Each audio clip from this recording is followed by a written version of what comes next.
Do you realize what Valve just changed? In CS2, you no longer have the classic reserve ammo system. That's gone. Now, the game tracks your reserve magazines, which means a reload is no longer just a habit, it's a resource decision. And that's why this is a much bigger deal than it looks at first. This is not some tiny balance tweak buried in the patch notes. This hits the core DNA of Counter-Strike. A game that has survived for decades because its foundation is extremely stable. And whenever Valve touches that foundation, the community reacts like the ceiling is collapsing. The wild part is, this almost sounds like a joke, but it isn't. It's real. It's already in the game. So today, we're breaking down what exactly changed, why people are freaking out, and whether this update actually adds tactical depth or just makes the game more annoying for everyone.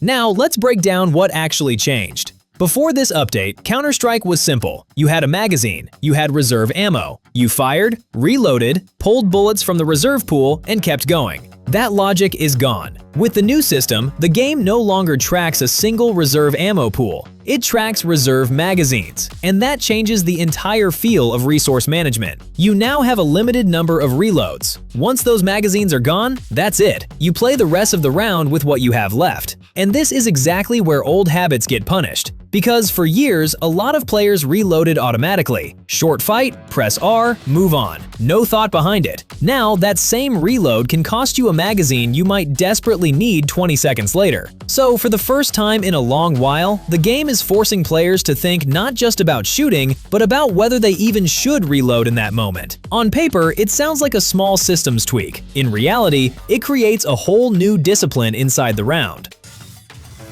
On GGDROP, promo code YGCTS gives you an extra 11% on your top-up, plus a free bonus wheel spin. So unlike your magazines in CS2, this is one case where using the code does not cost you more, it gives you more.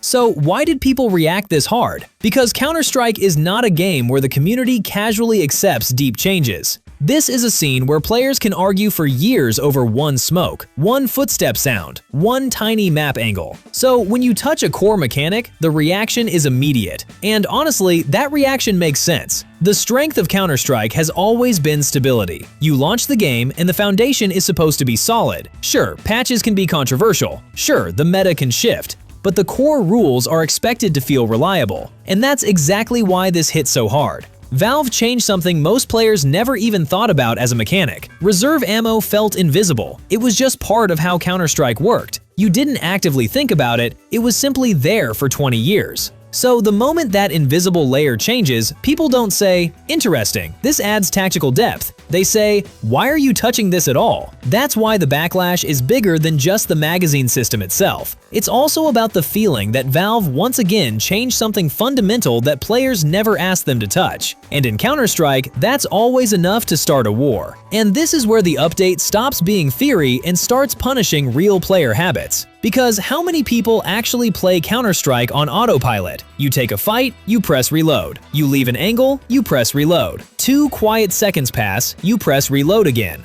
And for years, that was barely a problem. You reloaded, topped off, moved on. There was always more ammo in reserve. Now, that same habit is costly. Every careless reload is one less magazine, one less resource for the next hit, the retake, or the clutch. And suddenly, the game is not punishing you for bad aim, it's punishing you for bad discipline. You can still shoot well, you can still win the first duel, but if you keep reloading after every tiny interaction, sooner or later you're cutting your own round in half. And that's where the real mental adjustment begins.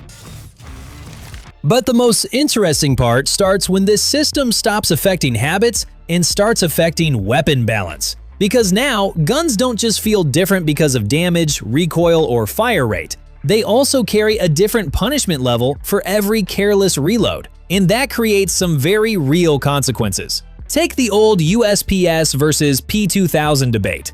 That conversation suddenly gets new life, because once magazines are limited, you start thinking differently about how many real shots you have in a round, and how comfortable the weapon feels when you cannot casually top off after every little interaction. Then there's the MP9, and this is where it gets especially brutal. That weapon has always lived on tempo, pressure, spam, and aggression. Now, every wasted burst, every nervous pre-fire, every unnecessary reload hurts it even more. So a gun that used to reward relentless pace now punishes sloppy resource use much harder. The AWP feels this too. Before, the pressure was mostly economic. It was an expensive weapon, and every mistake already felt costly. Now, there is also a stronger sense of round-level resource pressure. Every useless shot, every pointless wallbang, every unnecessary reload feels heavier.